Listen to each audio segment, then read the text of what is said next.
In this episode, the agents of S.H.I.E.L.D. attempt to find the secret city before Hydra does. Hydra has also enlisted S.H.I.E.L.D's father to help them find this city. We also get to learn Whitehall's past, as we learn that he attempted to learn of the Diviner's purpose before, and what it does, but it's revealed that he is captured by Peggy Carter. Agent Ward, meanwhile, sees his brother and confronts him over the death of their younger brother many years ago. Whitehall continues to be an interesting villain with unknown motives. This episode, in this episode, we explore Whitehall's origin and his obsession with the Diviner. It's implied that Whitehall is a disciple of Red Skull, and there are many different interesting parallels between the two. Whitehall evidently is a product of Red Skull's teachings, and that Red Skull and that the way Whitehall thinks about alien artifacts is very much how reflects how Red Skull thought of the Tesseract. Clearly, the Germans had an obsession with alien tech. Whitehall is clearly a Nazi in this episode, which I thought was very, very interesting. Like, the way Whitehall acts in the past is very Nazi thinking, and I thought that was very, very interesting for the character. Especially in Peggy Carter also appears in this episode, and it's great to see her return to the role. I'm very much looking forward to her own show coming out, and Peggy Carter just has this different kind of presence for this Agents of S.H.I.E.L.D. show. She's such an interesting character. The Diviner is revealed to be an object of great power, which can be picked up by anyone who is an alien. It should be interesting to see how this connects to the Inhumans. It has been revealed that the Diviner is indeed Kree. So I'm very much interested in that.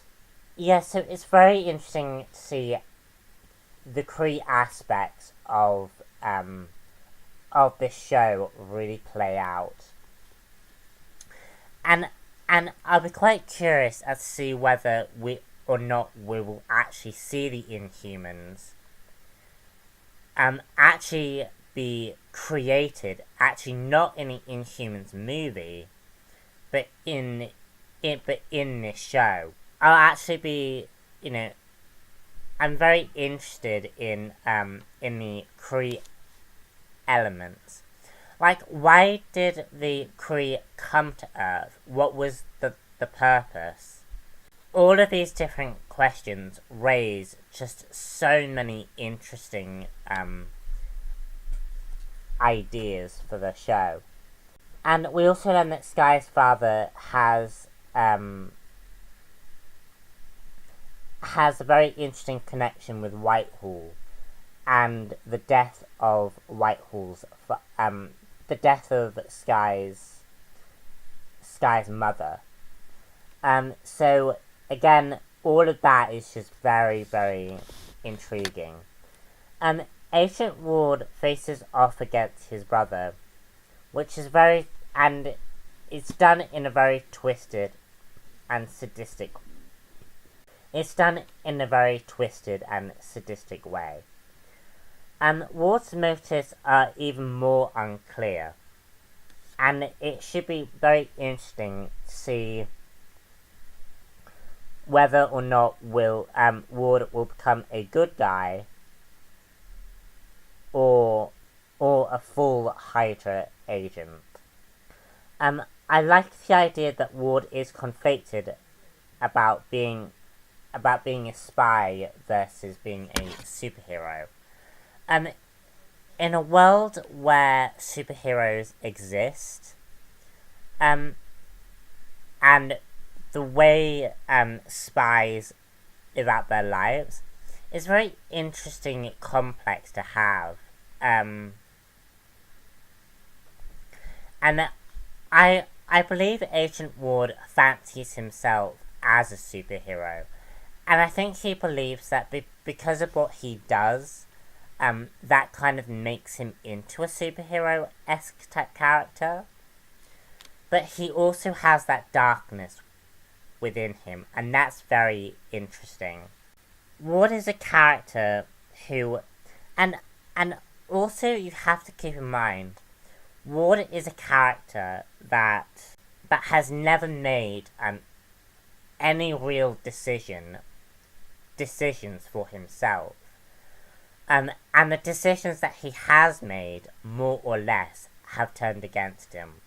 Like, Ward is purely a byproduct of the people who used him, i.e. Phil Coulson, Ward's brother, Ward's mentor, who I've forgotten the name of. Ward is a byproduct of these people, and